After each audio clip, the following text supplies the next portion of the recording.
बंधु नमस्कार। तो कुंभ राशि वालों, कैसे हैं आप लोग? उम्मीद करते हैं महामाई मां बगलामुखी की कृपा और आशीर्वाद से बहुत अच्छे होंगे, सकुशल होंगे। तो कुंभ राशि वालों, ध्यान से समझिए। एक ऐसी चीज, एक ऐसा दिव्य पदार्थ जिसे आपको पूरे मई के महीने पानी में डालकर पीना है। पानी में जब आप इस एक चीज को डालेंगे और पूरे मई के महीने लगातार पिएंगे तो आपके जीवन में ऐसे चमत्कार होंगे, आपके जीवन में ऐसी विशेष ईश्वरीय कृपा प्राप्त होगी जैसा कि आपने कभी अपने जीवन में महसूस नहीं की होगी। कारण इसका यह है कि यह एक दिव्य चीज आपके अंदर से सकारात्मक ऊर्जा को आपके जीवन में फैलाने का कार्य करेगी। आपके खुद के शरीर में आपको एक अद्भुत ऊर्जा, दिव्य कृपा का अनुभव होगा। आपके आसपास के वातावरण में सकारात्मक ऊर्जा का तेज प्रवाह आपको महसूस होगा। आपके घर परिवार और आपके कार्यस्थल पर आपका वर्चस्व बढ़ेगा, आपसे लोग प्रेम करेंगे और आपकी बात हर जगह मानी जाएगी। अब रही बात समस्याओं की, तो आपके जीवन में जो आज के समय में समस्या चल रही है, चाहे वह समस्या धन से संबंधित हो, चाहे पारिवारिक कलह क्लेश से संबंधित हो, चाहे कर्जे की समस्या हो, या फिर घर में बीमारियों का वास हो गया हो, या आपके स्वयं के शरीर में बीमारी स्थिर रूप में विराजमान हो गई हो, हर एक समस्या का निदान इस एक चीज में जुड़ा हुआ है। आपको बस इस एक चीज को एक निश्चित नियम अनुसार, निश्चित क्रिया अनुसार अपने जीवन में लेकर आना है, फिर इसे जल में मिलाकर नियमित पीना है। अब इस मई के महीने में ही क्यों आपको ऐसा करना है, इसके पीछे का भी एक विशेष कारण है। देखिए, हर एक महीने, हर एक समय और काल में ग्रहों की स्थितियां परिवर्तित होती रहती हैं। तो इस मई के महीने में कुछ विशेष ग्रहों के राशि परिवर्तन होने जा रही हैं। सूर्य देवता का गोचर होने जा रहा है वृष राशि में। यह बहुत ही खास होगा। वृष राशि शुक्र की राशि है और शुक्र की राशि होने के नाते जब सूर्य देव इस राशि में प्रवेश करेंगे 15 मई को, तो एक तरह से यह शुक्र आदित्य योग का निर्माण करेंगे। यानी कि यह एक धन योग होता है, महालक्ष्मी योग होता है, और इस योग के बनने से आपके जीवन में धन की कहीं ना कहीं से विशेष व्यवस्थाएं बनेंगी, विशेष ऐसे योग बनेंगे जो आपके जीवन में धन चुंबक की तरह आकर्षित होने लगेगा। इसी के साथ साथ गुरु का गोचर होगा 14 मई को। यह भी बड़ा ही खास है, मीन राशि में होगा, बड़ा ही खास गोचर है। इस गोचर से भी आपको बड़ा लाभ प्राप्त होगा। इसका कारण यह है कि मिथुन राशि, जिसमें कि देव गुरु बृहस्पति का गोचर होने जा रहा है, क्षमा करना हमने मीन राशि कह दी, लेकिन मीन नहीं, मिथुन राशि में बृहस्पति का गोचर होने जा रहा है। तो 14 मई को जब यह गोचर होगा तो उसके बाद बुध की राशि है यह, और बुध और गुरु का मेल बड़ा ही सुंदर होता है। ज्ञान का, बुद्धि का विकास होता है, व्यापार में उन्नति होती है, धन संपत्ति जीवन में आकर्षित होती है, और सबसे महत्वपूर्ण बात कि जातक का मन शांत होता है, आत्मविश्वास बढ़ जाता है, परिवार में सुख शांति होती है, और किसी भी प्रकार का जो श्राप है, किसी भी प्रकार की नकारात्मक ऊर्जा है, किसी भी प्रकार का तंत्र मंत्र है, वह कमजोर पड़ने लगता है। याद रखना कि बृहस्पति यानी कि गुरु संपूर्ण कुंडली का आधार होता है।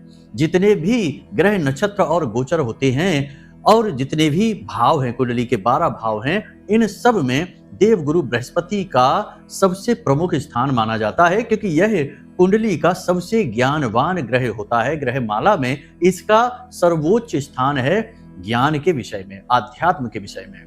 इसीलिए कुंडली का आधार गुरु को माना जाता है, कुंडली की ऊर्जा मंगल को माना जाता है।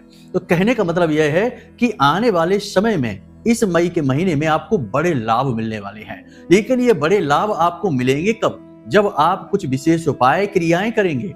और इसी विशेष उपाय और क्रिया के क्रम में आज हम आपको बताने जा रहे हैं इस एक चीज के विषय में। इस एक चीज को आपको लगातार पूरे मई के महीने अपने पानी में मिलाकर पीना है। और कैसे पीना है, क्या पीना है, इसे तो हम आपको विस्तार से बताएंगे ही, लेकिन इसी के साथ साथ अगले 5 से 7 दिनों में घटने वाली कुछ विशेष घटनाओं के विषय में भी आपको बताएंगे। कुछ नकारात्मक और कुछ सकारात्मक घटनाएं होंगी, कुछ संकेत होंगे जो दिव्य ऊर्जाओं के आपको प्राप्त हो रहे हैं। कारण इसका यह है कि समय परिवर्तित होने वाला है, अनुकूल समय आने वाला है, और जब समय परिवर्तित होता है तो जो आपके आसपास दिव्य शक्तियां होती हैं, आपके पुरखे पूर्वज या आपके जो देवता हैं, आराध्य देव हैं, कुल देवता हैं, वे आपको संकेत देना प्रारंभ करते हैं। तो आपको इन संकेतों को पकड़ना चाहिए, क्योंकि जब आप इन संकेतों को पकड़ेंगे तो अपने जीवन में परिवर्तन करना भी शुरू कर देंगे और इससे एक ऊर्जा का संचार शुरू होता है। आपके आसपास ऊर्जा का वातावरण बनना शुरू होता है और फिर ग्रहों का परिवर्तन पूरा प्रभाव आपके जीवन में लेकर आता है। कहने का मतलब यह है कि इस कार्यक्रम में हम आपको 3-4 बड़ी ही प्रमुख बातें बताने वाले हैं। पहले तो हम उस चीज के विषय में बताएंगे, दूसरा हम आपको आने वाले 5 से 7 दिनों की सटीक भविष्यवाणियां बताएंगे, कुछ अच्छी कुछ बुरी। तीसरा हम आपको दिव्य ऊर्जाओं के दिए गए संकेत बताएंगे जिन्हें आपको पकड़ना ही चाहिए। और चौथा हम आपको बताएंगे एक ऐसा विशेष उपाय, एक ऐसी विशेष क्रिया जिससे गुरु और मंगल की ऊर्जाएं संतुलित हो जाती हैं और जीवन में प्रेम की गंगा बहने लगती है, धन की वर्षा होने लगती है और दिव्य शक्तियां आपकी ओर आकर्षित होने लगती हैं। जी हाँ बंधुओं, तो इस महा उपाय को भी आपको अवश्य सुनना होगा, इसी में आपका उद्धार छिपा हुआ है। तो चलिए बंधुओं, उम्मीद करते हैं कि आप हमारी बातों को समझ रहे हैं। कार्यक्रम में अंत तक अवश्य ठहरेंगे, क्योंकि बड़ी मेहनत से, लगन से हमने आपके लिए यह कार्यक्रम बनाया है।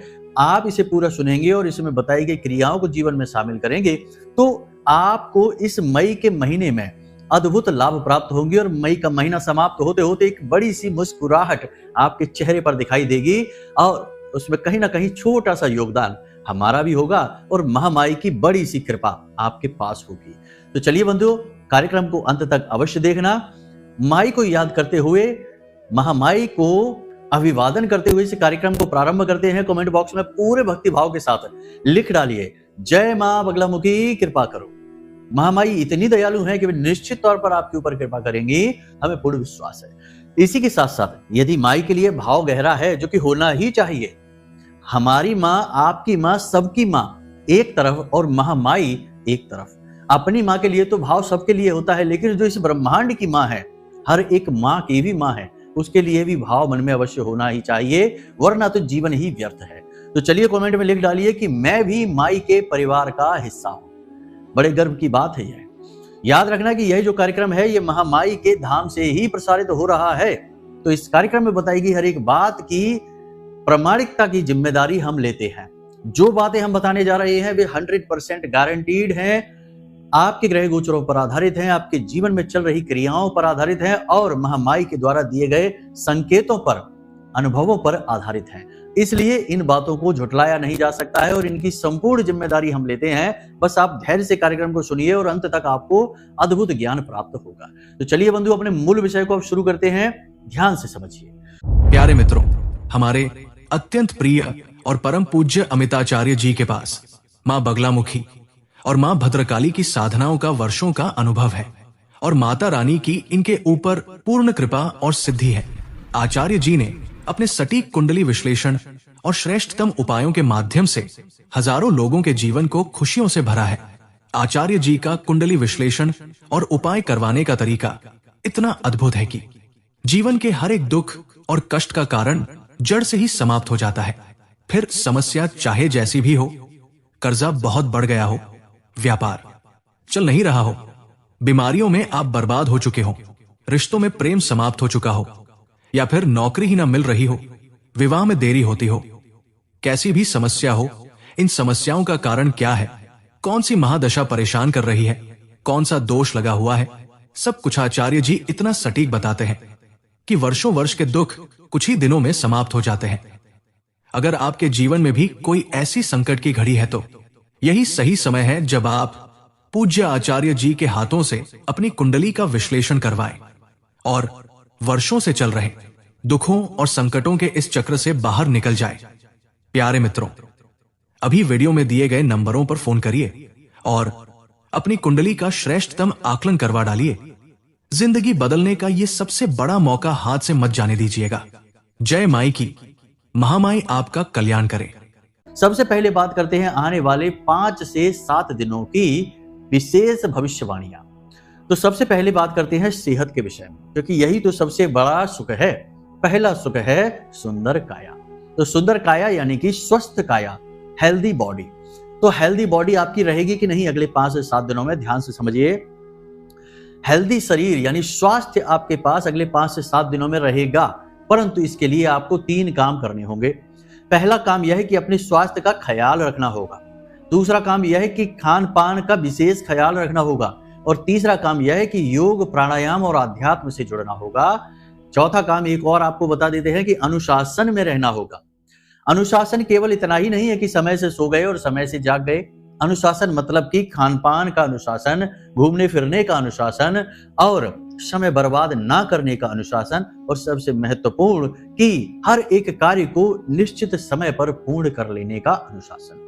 यदि आप ये सारी चीजें मानते हैं, उल्टी सीधी चीजें नहीं खाते, इधर उधर व्यर्थ में घूमकर, व्यर्थ की यात्राओं में जाकर, टूरिस्ट प्लेस पर घूम रहे हैं यूं ही बिना मतलब में, या फिर यूं ही दोस्तों यारों के साथ इधर उधर भटक रहे हैं, अपना काम का होश ही नहीं है, अपने काम पर ध्यान ही नहीं है, बस यूं ही मस्ती में घूम रहे हैं, तो ऐसे में क्या होगा? देवताओं की कृपा कैसी रहेगी? ये जीवन जो मिला है यह कर्म के लिए मिला है, अपने आत्म उत्थान के लिए मिला है, किसी और पर एहसान करने के लिए नहीं मिला है। और ना ही इस संसार में आकर आपने इस संसार पर कोई एहसान किया। ये संसार तो सिर्फ एक टेस्ट पेपर है, एक परीक्षा पत्र है जो आपको मिला है। आप कैसे इस परीक्षा पत्र को हल करते हैं, इसी के हिसाब से ऊपर वाला यह तय करेगा कि अगले जन्म, या यूं कहे कि ब्रह्मलीन आप कब होंगे। आपकी सीढ़ी एक के बाद एक आपको आगे बढ़ना है, चढ़ना है उन पर।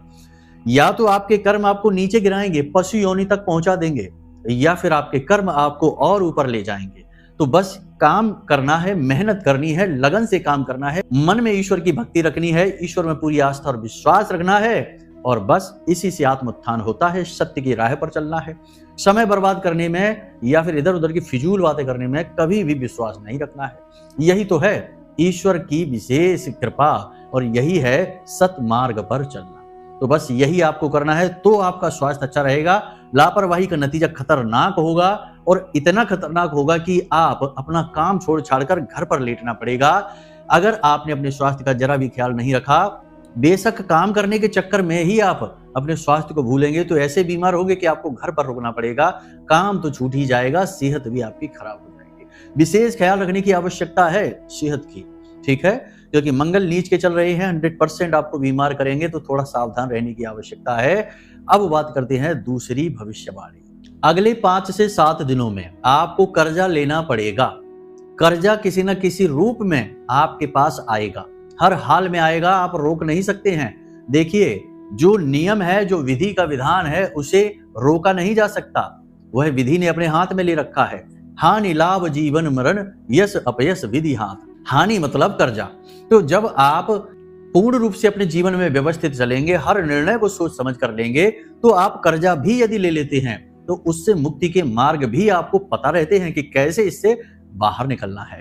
लेकिन यूं ही अंधों की तरह हम जीते हैं, हमें होश ही नहीं कि हम क्यों पैसा ले रहे हैं, जिसे हम जरूरत समझ रहे हैं, क्या सचमुच में वो जरूरत है। हमने देखा है कि लोग महंगे महंगे मोबाइल फोन लेने के लिए कर्जा ले लेते हैं, महंगे महंगे चीजें खरीदने के लिए कि मोबाइल लेना है, गाड़ी लेनी है, और यूं ही कर्जा लिए जा रहे हैं। और बाद में कहते हैं कि महाराज जी हमारा कर्जा ही नहीं चुकता है, एक के बाद एक कर्जा हमारे पीछे लगा हुआ है। तो किसने कहा कि बहुत महंगा फोन चलाना है, किसने कहा कि ब्रांडेड कपड़े ही पहनने हैं, किसने कहा कि दुनिया में दिखावेबाजी करके ही जीवित रह सकते हैं। साधारण जीवन जीकर भी आप बड़ी खुशहाली के साथ रह सकते हैं। तो बुद्धिमानी का पूर्ण परिचय आपको देना है।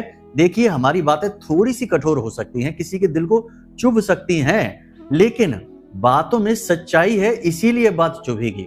क्योंकि हम पहले भी अपने कार्यक्रमों में कह चुके हैं कि यह कलयुग है, और कलयुग में सत्य बड़ा रूखा सूखा और कड़वा सा है, और बड़ा ही तीखा है, चुभ जाता है। और झूठ बड़ा रसीला, बड़ा ही मीठा, एकदम गुलाब जामुन की तरह चाशनी में डूबा हुआ।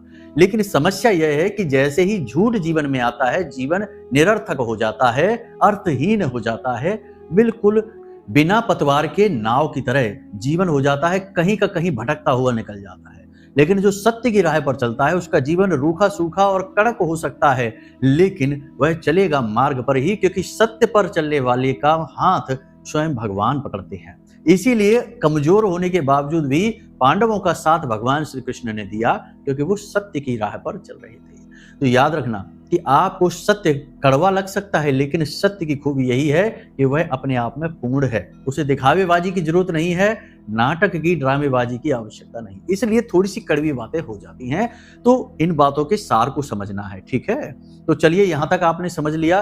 कर्जा नहीं लेना है, लेंगे तो आप जरूर, लेकिन कर्जा लेने में बुद्धिमानी का प्रयोग करना है। 100 रुपए की जरूरत पड़ रही है तो कोशिश करें 50 रुपए में ही काम चल जाए, 50 रुपए का ही कर्जा लें, कम से कम कर्जा लें। कर्जा लेते समय राहु काल का अवश्य ध्यान रखें। दिन में 1.5 घंटे का समय राहु काल का समय होता है। उस राहु काल में कर्जा ना लें, वरना आप पूरा जीवन मेहनत करेंगे, कर्जा नहीं चुका पाएंगे और यही कर्जा आपका हर जगह अपमान भी कराएगा। तो राहु काल का विशेष ख्याल रखें। राहु काल आप आसानी से पता लगा सकते हैं। कोई भी ऐप डाल लें, अपने मोबाइल में डाउनलोड कर लें और उस ऐप में देख लें, गूगल पर जाकर सर्च कर लें, आपको पता लग जाएगा राहु काल क्या होता है। राहु काल में कोई भी कर्जा नहीं लेना है, ये याद रखना है। ठीक है, इसी के साथ साथ पार्टनरशिप वगैरह के ऑफर आ सकते हैं, कहीं इन्वेस्टमेंट करने के ऑफर आ सकते हैं, पैसा आप कहीं लगाएं, ऐसा कोई सलाह आपको दे सकता है, तो इनमें बड़ा ही सतर्क रहना। पिशाच योग अभी बना हुआ है और हालांकि सूर्य उच्च राशि में गोचर अवश्य कर रहे हैं, तो सूर्य आपके आत्मविश्वास, आपके ज्ञान, आपकी बुद्धि को खूब बढ़ाएंगे, लेकिन फिर भी विचारों में अभी धुंध सी छाई है। कुछ समझ में नहीं आ रहा है कि क्या करें क्या ना करें, किस तरफ जाएं। अभी निर्णय लेने की क्षमता पूर्ण रूप से आपकी विकसित नहीं हुई है, या यूं कहें कि क्षमता अभी पूर्ण रूप से कार्य नहीं कर रही है। इस वजह से आप श्रेष्ठ निर्णय अभी नहीं ले पाएंगे। तो बेहतर यह होगा कि आप 14-15 तारीख तक का इंतजार करें और श्रेष्ठ निर्णय आप लेंगे 18-19 मई के बाद। तब तक आप कोई भी महत्वपूर्ण कार्य यदि दिखाई दे रहा है कि ये काम बहुत अच्छा है, क्यों ना इसमें आगे बढ़ा जाए, इसमें तो बड़ा ही मौके अच्छे हैं, अपॉर्चुनिटी है, तो आप थोड़ी देर के लिए उसे टालिए, उसे ले जाइए खींचकर 18-19 मई के बाद तक। फिर देखिए, तब तक असल में जो भी उसकी सच्चाई होगी वो बाहर आ जाएगी। आपको पता लग जाएगा कि ये सचमुच में अच्छी डील है या सिर्फ एक छलावा है। ठीक है, तो इन बातों का विशेष ध्यान रखना है। कुछ छोटी छोटी सी बातें और कि देखिए, बिजली से यानी इलेक्ट्रिसिटी से, इससे आपको बहुत बचना है। दूसरा आपको बता दें, अग्नि से, आग से आपको बहुत बचना है। तीसरा, वाहन से बहुत सोच समझ कर चलना है।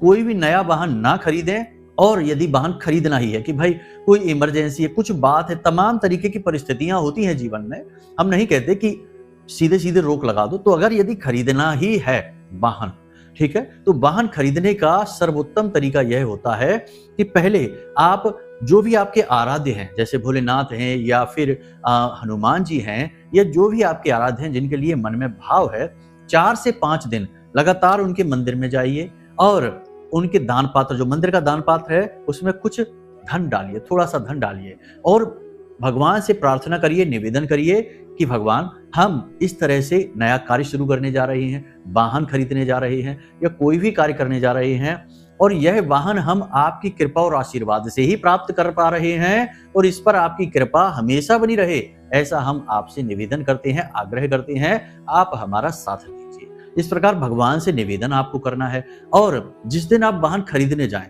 उस दिन एक मौली आती है, धागा होता है लाल रंग का, मौली भगवान के चरणों में रख दें और वहां पर बैठकर आप चालीसा पाठ करें, मंत्रोच्चारण करें। गाय के घी का दीपक तो प्रतिदिन जलाना ही है, 5 दिनों तक ये क्रिया करें।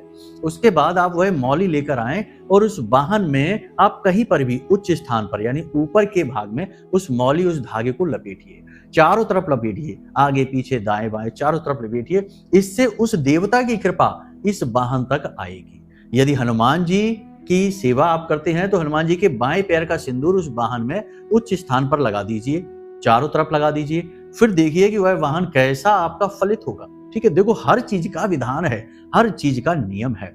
अगर आप इस तरह से करेंगे या चलेंगे तो आप कभी भी कोई भी वाहन खरीदेंगे, ना तो वह दुर्घटनाग्रस्त होगा, ना ही उसमें जरूरत से ज्यादा टूट फूट होगी, ना ही वह आपके पैसे की बर्बादी कराएगा, आपको परेशान नहीं करेगा।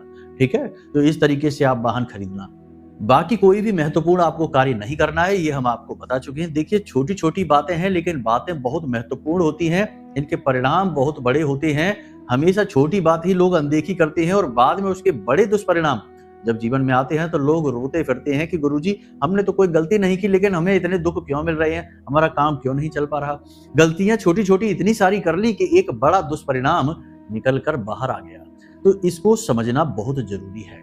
तो ये भविष्यवाणियां हो गई हैं, कुछ छोटी छोटी भविष्यवाणियां और हैं कि अपनी वाणी पर आपको नियंत्रण रखना है अगले 5 से 7 दिन, वरना झगड़ा हो सकता है, तनाव विवाद हो सकता है। साथ ही आपको वाहन आदि संभल कर चलाना है, वरना दुर्घटना छोटी मोटी हो सकती है। ऊंचे स्थानों पर संभल कर जाना है, गिर सकते हैं, फिसल सकते हैं, चोट लग सकती है। और रात्रि के समय कहीं घूमने या विचरण करने नहीं जाना है, किसी पर भी पूर्ण विश्वास नहीं करना है। धोखा घात हो सकती है आपके साथ, कोई चोट कर सकता है, जानबूझकर षड्यंत्र रच के आपको चोट पहुंचा सकता है। तो इन बातों को आपने ध्यान से समझ लिया। ये बातें आपके जीवन में 70 से 80% सटीक बैठेंगी।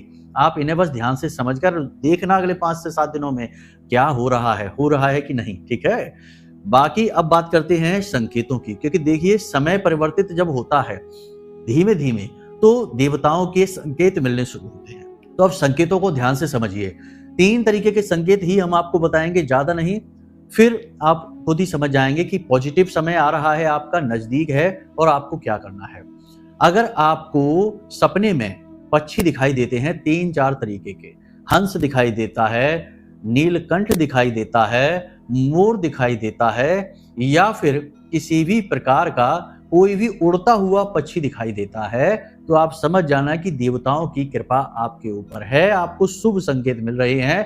कोई बड़ा अवसर, कोई बड़ा मौका आपके जीवन में आने वाला है। जैसे ही ग्रह परिवर्तित होंगे आपको अवसर प्राप्त होंगे। 14-15 तारीख से लेकर 18-19 तारीख के बाद आपके जीवन में शुभ घटनाएं घटेंगी, आपको एक बहुत बड़ा मौका मिलेगा। इसी के साथ साथ यदि आपको सपने में हाथी दिखाई देता है, बरगद दिखाई देता है, घोड़े दिखाई देते हैं, या फिर कोई देवी देवता दिखाई देते हैं, तो यह भी बड़ा ही शुभ संकेत है। देवी देवताओं का कोई देव स्थान, देवालय वगैरह दिखाई देता है, कोई देवी देवताओं का चिन्ह वगैरह दिखाई देता है, तो यह भी बड़ा शुभ संकेत है। इससे भी यह प्रमाणित होगा कि आपके जीवन में शुभ घड़ियां आ रही हैं, देवता आपको शुभ संकेत दे रहे हैं। इसी के साथ साथ अगले 5 से 7 दिनों में यदि यह होता है कि आप जा रहे हैं कहीं पर और आपके सामने से गाय चली आ रही है, ठीक है, आपके सामने से गाय चली आ रही है और वह आपके बगल से निकल जाती है, तो यह शुभ संकेत है। देखिए, वैसे तो लोग कहेंगे कि ये कौन सी बड़ी बात है, ये तो अक्सर ही ऐसा हो जाता है, तो अक्सर इस तरीके से नहीं होगा। इस बार जो आपके सामने गाय आएगी वह आपको ऐसा लगेगा जैसे आपके लिए ही आ रही है, ऐसा लगेगा ठीक आपके सामने आ रही है, फिर ठीक आपके सामने से आकर रास्ता बदलकर निकल जाएगी। यह बड़ा ही शुभ संकेत है। यदि आप घर से बाहर निकलें अगले 5 से 7 दिनों में और कोई पूजा पाठ करने वाला व्यक्ति, धार्मिक व्यक्ति, कोई गुरुजन या फिर कोई बड़ा बुजुर्ग जो बड़ी ही शुद्ध बुद्धि का इंसान है, बहुत से लोग ऐसे होते हैं ना, आपके रिश्ते में भी होंगे, आपके गली मोहल्ले में ऐसे लोग होंगे, कुछ गिने चुने ही होते हैं, ऐसे 100-200 में से एक आध ही ऐसा होता है जो सचमुच का ज्ञानी है, सत्य के मार्ग पर चलने वाला है और भगवान का भक्त है। यदि आपको उसके दर्शन हो जाते हैं सुबह सुबह, तो समझिए कि आपको शुभ संकेत मिल रहे हैं। इसी प्रकार यदि आपके मन में इच्छा होती है कि आप किसी धार्मिक स्थान पर जाएं, भगवान के दर्शन करें, ईश्वर की कृपा प्राप्त करें, और आप कोई पूजा पाठ अनुष्ठान शुरू कर देते हैं अगले 5 से 7 दिनों में, छोटा मोटा ही सही, तो समझिए कि देवी देवताओं की अति कृपा आपके ऊपर हो चुकी है। शुभ समय नजदीक है, आपका जीवन बदलने वाला है। ठीक है, ये हमने संकेतों के विषय में बताया। अब आपको बताते हैं उस एक चीज के विषय में। देखिए, पंचमुखी रुद्राक्ष बहुत ही शक्तिशाली होता है, पंच महाभूतों का प्रतीक होता है। कोई चाहे कुछ भी कहे कि ये 7 मुखी, ये 10 मुखी, ये 1 मुखी, ये देखो, सबकी अपनी अलग ऊर्जा है, सबका अपना प्रयोग है, लेकिन पंचमुखी रुद्राक्ष का कोई तोड़ नहीं है। यह सर्वशक्तिमान है, क्योंकि पंच महाभूतों से यह प्रकृति बनी है, पंच तत्व से ही संपूर्ण ब्रह्मांड बना है, और इन्हीं पंच तत्वों का प्रतीक है यह पंचमुखी रुद्राक्ष। और भगवान भोलेनाथ का अंश है इसमें, इसलिए यह बहुत ही महत्वपूर्ण और बहुत ही पवित्र हो जाता है। और आप ध्यान से समझिए कि चाहे राहु हो, केतु हो, चाहे शनि हो, या कोई भी अन्य ग्रह क्यों ना हो, भोलेनाथ के आगे सब बिल्कुल शून्य हैं, क्योंकि देवों के देव महादेव सबके ऊपर हैं। ठीक है, तो आपको क्या करना है कि पंचमुखी रुद्राक्ष एक लेना है। इस रुद्राक्ष को रोज पानी में डालकर रात्रि के समय रख दीजिए। कैसे रखना है ध्यान से समझिए। आपको एक पात्र लेना है, तांबे का पात्र आप ले सकते हैं, कांच का पात्र आप ले सकते हैं। तांबे के इस पात्र में जल भरना है, छोटा सा भी पात्र ले सकते हैं, और उसमें आपको रुद्राक्ष डाल देना है। अब यह रुद्राक्ष अगर शुद्ध होगा तो यह डूब जाएगा, जमीन में तली में जाकर बैठ जाएगा। और यदि अशुद्ध होगा, यानी कि प्लास्टिक का होगा या किसी अन्य प्रकार का, क्योंकि आजकल मिलावटी दौर है, हर चीज में मिलावट, अति की मिलावट है, तो प्लास्टिक का भी हो सकता है, तो वह तैरने लगेगा। ठीक है, तो यह रुद्राक्ष अगर तली में बैठ जाता है, और देखना कि रुद्राक्ष ज्यादा चमकता ना हो, ज्यादा घिसाई ना हुई हो, शुद्ध स्वरूप में हो, रूखा सूखा सा हो, लकड़ी जैसा दिखाई देता हो, तो समझना ठीक है। तो वह तली में बैठ जाए तो समझ लेना शुद्ध है। अब आपको प्रतिदिन यही करना है कि रात्रि के समय एक पात्र में रुद्राक्ष डालकर अपने सिरहाने रखकर सो जाना है। बिस्तर के सिरहाने आप रख सकते हैं, जमीन में रख सकते हैं। उसके बाद ढककर इस पात्र को सोना है, और सुबह जब आप सोकर जागें तो इस पात्र से जल किसी अन्य पात्र में ले लीजिए, और उस जल को ना केवल स्वयं पिए बल्कि अपने परिवार के सभी सदस्यों को थोड़ा थोड़ा जल वह पिवाइए। बहुत ही शुभ हो गया है यह जल। इस जल में दिव्य शक्तियां समाहित हो गई हैं। रुद्राक्ष ने इसे पूर्ण रूप से पवित्र कर दिया है। यह जल आपके जीवन में ऊर्जा का ऐसा अद्भुत प्रवाह करेगा कि आप खुद भी आश्चर्य में पड़ जाएंगे। जल को ऊर्जा का सुचालक कहा जाता है। जल में ऊर्जा बड़ी तेजी से प्रवाहित होती है। इसी वजह से जो रुद्राक्ष की ऊर्जा है वह जल समाहित कर लेता है। और वैसे भी जल को तो ऊर्जा का केंद्र, ऊर्जा का धारक कहा जाता है। इसीलिए तो आपने देखा होगा पुराने समय में ऋषि मुनि किसी को श्राप देते थे या वरदान देते थे तो जल हाथ में जरूर लिया करते थे, और जल छिड़क कर ही श्राप वगैरह दिया जाता था। जल से शुद्धि होती है, जल से पूजा पूर्ण होती है, जल से देवता प्रसन्न होते हैं, और जल जीवन का आधार है। इसलिए रुद्राक्ष की ऊर्जा को जल अपने अंदर समाहित कर लेगा। फिर आप इसे रोज इसी तरह प्रयोग करिए 30 दिन तक लगातार, यानी कि पूरे मई के महीने से लगातार आप प्रयोग करिए। और जैसे ही राहु का, केतु का, शनि का दुष्प्रभाव आपके ऊपर से हटेगा 18-19 मई के बाद चमत्कार ही हो जाएगा। आप खुद हमें फोन करके कहेंगे कि गुरुजी बहुत बहुत धन्यवाद। लेकिन वह धन्यवाद हमें नहीं, वह धन्यवाद जाएगा महामाई माँ बगलामुखी को, क्योंकि उन्हीं की सेवा, उन्हीं की कृपा से हम इस लायक हैं कि हम कुछ 2 बातें आपको बता पाते हैं। तो चलिए बंधु, आज के इस कार्यक्रम को यहीं विराम देते हैं। यदि मन में कोई प्रश्न उठे, कुछ बात पूछनी है या कुंडली विश्लेषण कराना है, क्योंकि कभी कभी जीवन में कुछ ऐसी चीजें होती हैं कि जो आपके काबू से बाहर होती हैं। लाख प्रयास करने के बाद, लाख मेहनत करने के बाद, तमाम उपाय क्रिया करने के बाद भी एक विशेष परेशानी है जिससे पीछा ही नहीं छूट रहा है, तो इसके लिए कुंडली दिखाना जरूरी रहता है। क्योंकि कुंडली में कुछ ऐसा है जो आपको जानना जरूरी है, और उसका उपाय क्रियाएं करना जरूरी है जो आपकी कुंडली पर आधारित है। तो आप अपनी कुंडली का विश्लेषण करा लेना। वीडियो में नंबर हमने दे दिया है, इन्हीं नंबरों पर फोन करिए और अपनी कुंडली का विश्लेषण करा लीजिए। हम स्वयं आपकी कुंडली का विश्लेषण करके आपको दे देंगे। तो चलिए बंधु, हमेशा हंसते रहिए, मुस्कुराते रहिए, सकारात्मक रहिए, महामाई पर अपनी आस्था और विश्वास बनाकर रखिए, क्योंकि आपका उद्धार तो वहीं से होना है। प्रेम से बोलिए जय माई की। महामाई आपका कल्याण करें। धन्यवाद। हमारे प्रिय और परम पूज्य आचार्य जी ने अपनी साधनाओं के अनुभवों पर आधारित शक्तिशाली उपाय और क्रियाओं के माध्यम से हजारों लोगों के जीवन को पूरी तरह से बदला है। आचार्य जी के द्वारा बताया गया हर एक उपाय इतना सटीक और कारगर होता है कि जो भी इसे पूरे भाव के साथ कर लेता है उसे साक्षात महामाई की कृपा और आशीर्वाद प्राप्त हो जाती है। इसलिए निसंकोच इन उपायों को पूरे भाव के साथ करिए, आपका कल्याण होगा। जय माई की।